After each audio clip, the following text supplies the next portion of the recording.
Back when I was dealing with the hair loss, there was a time when I was actually losing the hair in nape area or here below donor area, in neck area here. I was actually having hair loss in that area. And in today's video, I want to talk about what did happen with my hair during that time, what was causing it, and how I was able to regrow back here on nape area or nape here.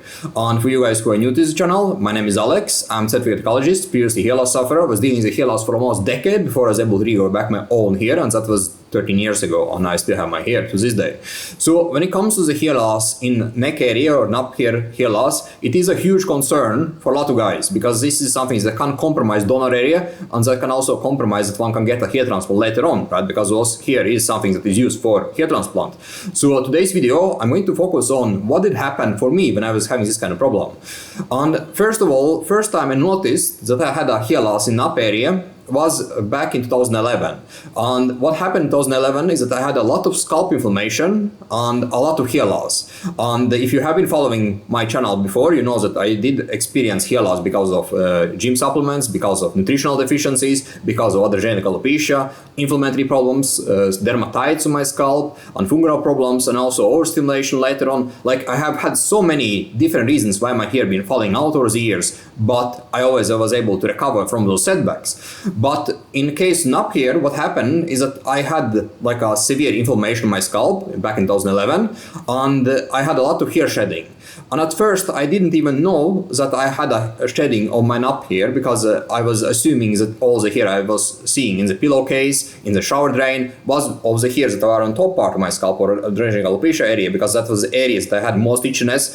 And nape hair I would have just slight itching from time to time, like all the itching, burning sensation was happening on top of my scalp.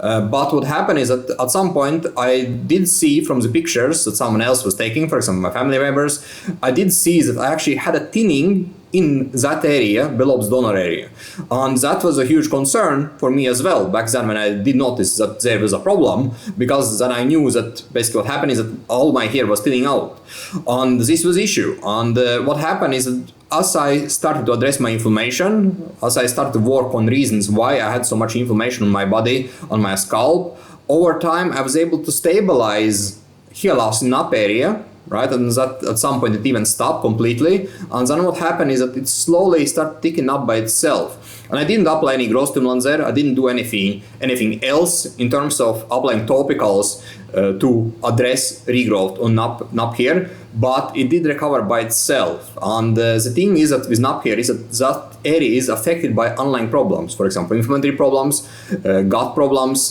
digestive gut problems, and nutritional factors, stress factors, right? Those are usual things or factors that can cause that kind of hair loss on nape area, of the hair of nape area.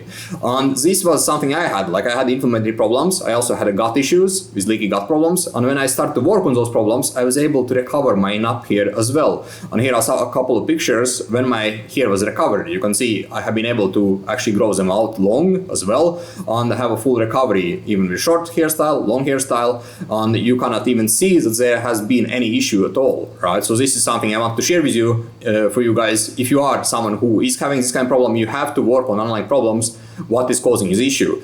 Don't start to apply Minoxidil right away, but actually address the reason why you are losing the hair in that area in first place, right? So this is very important, because if you just try to apply Minoxidil, for example, other type of growth stimulant, you kind of mask away the problem, right? So it can work, but it can also cause other issues, such as, for example, more shedding, more loss of the hair in donor area or nape hair area, which is also kind of connected to donor area. So this is something I want to make you aware of. And once again, guys, if you are struggling with this kind of problem, book a session below this video or get whole Rapid Regrow Formal Workbook, which has all the essentials you need to recover your hair. Thanks for watching this video, guys, and see you next time.